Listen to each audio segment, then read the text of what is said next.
Hey guys, welcome back to my channel chartered update. आज इस video में हम सीए फाउंडेशन के सारे ही सब्जेक्ट के चैप्टर वाइज वेटेज का डिस्कशन करेंगे, सिलेबस का डिस्कशन करेंगे और लास्ट में सारे इंपॉर्टेंट चैप्टर्स का डिस्कशन करेंगे। तो प्लीज़ वीडियो को लास्ट तक देखना और प्लीज़ चैनल को सब्सक्राइब कर लेना। सीए फाउंडेशन के अंदर 4 पेपर्स होते हैं, जिसमें होता है अकाउंट, लॉ, मैथ्स और इको। जो अकाउंट्स का पेपर होता है वो 100 मार्क्स का पेपर होता है, जो कि सब्जेक्टिव टाइप का पेपर होता है। जो लॉ का पेपर होता है उसमें 2 चीज़ें आती हैं, लॉ और बीसीआर या फिर इंग्लिश। लॉ होता है हमारा 60 मार्क्स का और बीसीआर होता है 40 मार्क्स का, और ये वाला पेपर भी सब्जेक्टिव टाइप पेपर होता है। नेक्स्ट होता है मैथ्स का पेपर। मैथ्स के अंदर 3 चीज़ें आ जाती हैं, मैथ्स, स्टैट्स, एलआर, जिसमें से मैथ्स होता है 40 मार्क्स का, स्टैट्स होता है 40 मार्क्स का और एलआर होता है 20 मार्क्स का।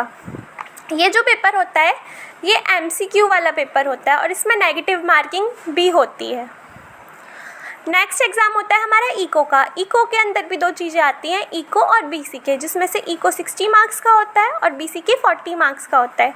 ये भी एमसीक्यू बेस्ड पेपर होता है और इसमें भी नेगेटिव मार्किंग होती है 0.25 की। अब हम सबसे पहले देखेंगे chapter wise weightage of accounts. Account में 2 मॉड्यूल होते हैं, मॉड्यूल 1 और मॉड्यूल 2। सबसे पहले हम मॉड्यूल 1 को देखेंगे। मॉड्यूल 1 में 6 चैप्टर्स होते हैं। चैप्टर 1 होता है थ्योरेटिकल फ्रेमवर्क, जो 5 to 10 मार्क्स का होता है। फिर chapter 2 accounting process, BRS chapter 3, chapter 4 inventory, chapter 5 depreciation. Chapter 2, 3, 4, 5 इन चारों को मिला के 20 to 25 मार्क्स के क्वेश्चंस आते हैं, जिसमें से बीआरएस में से 10 मार्क्स का क्वेश्चन आता है और अकाउंटिंग प्रोसेस में बहुत सारी यूनिट्स होती हैं, बट रेक्टिफिकेशन एरर जो यूनिट होती है वो सबसे इंपॉर्टेंट होती है, जिसमें से 5 to 10 मार्क्स का क्वेश्चन आता है। फिर लास्ट सबसे इम्पॉर्टेंट चैप्टर होता है चैप्टर 6, जिसके अंदर बहुत सारी यूनिट्स होती हैं और ये अकेला चैप्टर 25 to 30 मार्क्स का आता है। इस चैप्टर में होता है कंसाइनमेंट, जो कि कंफर्म 10 मार्क्स का क्वेश्चन आता है। यूनिट 4 होती है एवरेज ड्यू डेट, जो कि 5 मार्क्स की आती है। यूनिट 5 होती है अकाउंट करेंट, जो कि अगेन 5 मार्क्स का आता है। इसके बाद हम देखेंगे मॉड्यूल 2।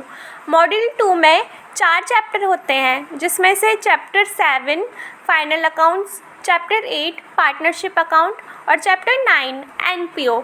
इन सब का मिला के 30 to 40 मार्क्स का पेपर आता है और चैप्टर 10 अकेला ही 10 to 15 मार्क्स का आता है। तो ये तो हो गया हमारे अकाउंट्स का वेटेज। अब देखते हैं इनमें इंपॉर्टेंट चैप्टर कौन से होते हैं। तो गाइस, इनमें सबसे इम्पॉर्टेंट होता है रेक्टिफिकेशन ऑफ एरर, जो कि 5 to 10 मार्क्स का आता ही आता है। बीआरएस जो 10 मार्क्स का क्वेश्चन आता है। कंसाइनमेंट में से 10 to 15 मार्क्स का क्वेश्चन आता है। एवरेज ड्यू डेट और अकाउंट करेंट मिला के 10 मार्क्स का आता है। फाइनल अकाउंट का 20 मार्क्स का आता है।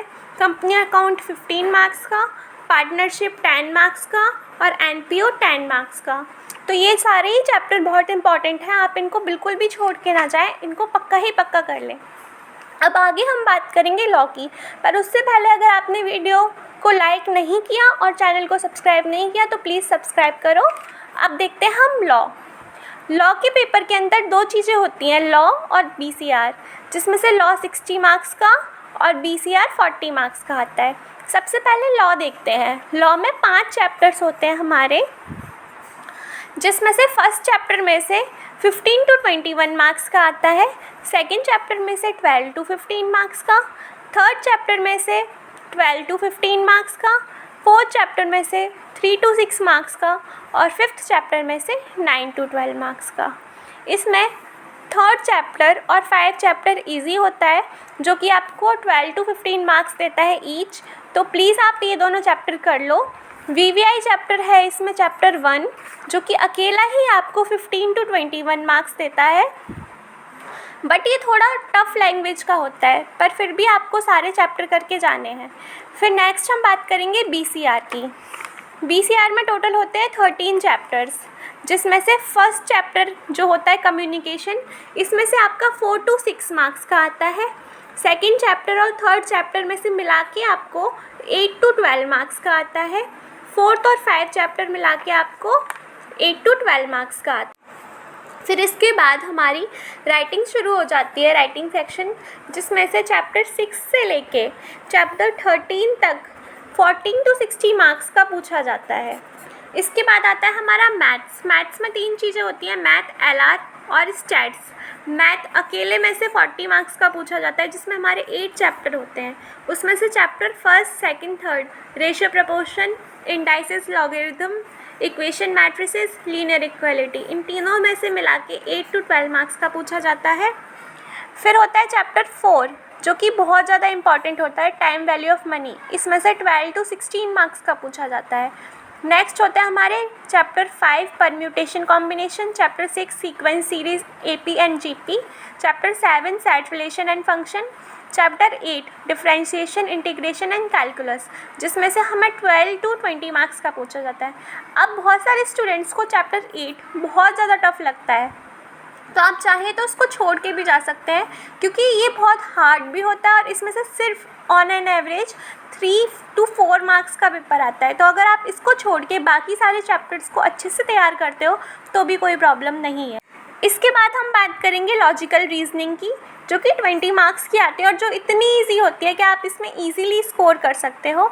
इसमें 5 चैप्टर होते हैं, number series, direction, tests, seating arrangement, blood relation और सिलोजिज्म। इनमें से 9, 10, 11 ये तीनों चैप्टर में से 12 to 14 मार्क्स का पूछा जाता है और लास्ट के 2 चैप्टर, ब्लड रिलेशन और चैप्टर 13 में से 6 to 8 मार्क्स का पूछा जाता है।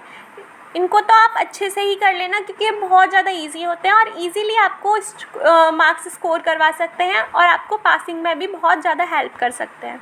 मैथ्स के अंदर हमारा आता है स्टैट्स, जो कि 40 मार्क्स का आता है। इसमें भी बहुत सारे चैप्टर्स होते हैं, जिसमें से chapter 14, statistical description of data, और chapter 15, central tendency and dispersion, ये दोनों का मिला के 18 to 20 मार्क्स का आता है। अगर आप ये दोनों चैप्टर भी अच्छे से कर लेते हो तो आपके 18 to 20 मार्क्स पक्के हो जाते हैं।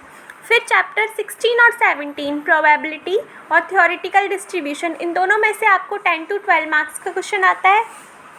इसके बाद chapter 18, correlation regression, 4 to 6 marks का आता है और chapter 19, index number and time series, 4 to 6 marks का आता है।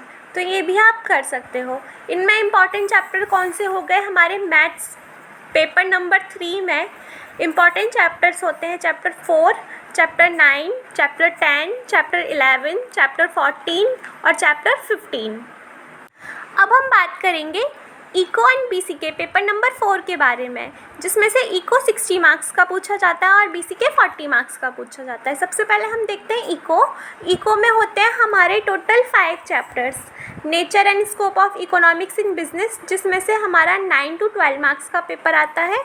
चैप्टर 2 और chapter 3, theory of demand and supply और प्रोडक्शन एंड कॉस्ट को मिला के 21 to 24 मार्क्स का क्वेश्चन पेपर आता है। तो ये दोनों ही चैप्टर इंपॉर्टेंट होते हैं और इजी भी होते हैं। आप अगर 11th 12th में भी आपने करे होंगे तो वही सब होता है। चैप्टर 4 होता है meaning and types of market, chapter 5 होता है बिजनेस साइकिल। चैप्टर 4 में से आपको 15 to 18 मार्क्स का क्वेश्चन आता है और चैप्टर 5 में से आपको 9 to 12 मार्क्स के क्वेश्चन पेपर में आता है। तो आप ये भी अच्छे से कर सकते हो, कुछ हार्ड नहीं होता, बहुत ईजी होते हैं। नेक्स्ट होता है हमारा बीसीके में टोटल 6 चैप्टर होते हैं और इन सब की ही वेटेज होती है इक्वल, ना कोई ज़्यादा ना कोई कम। मतलब ये सारे ही अप्रोच 6 to 7 मार्क्स के पूछे जाते हैं, इसमें कोई भी कम ज़्यादा नहीं होता, ये सारे ही इक्वल मार्क्स के इक्वल वेटेज रखते हैं। चैप्टर 1 होता है हमारा इंट्रोडक्शन, चैप्टर 2 होता है बिजनेस एनवायरनमेंट, चैप्टर 3 होता है बिजनेस ऑर्गेनाइजेशन, चैप्टर 4 होता है government policy and business growth, chapter 5 होता है ऑर्गेनाइजेशन फैसिलिटेटिंग बिजनेस और चैप्टर 6 होता है कॉमन बिजनेस टर्मिनोलॉजी।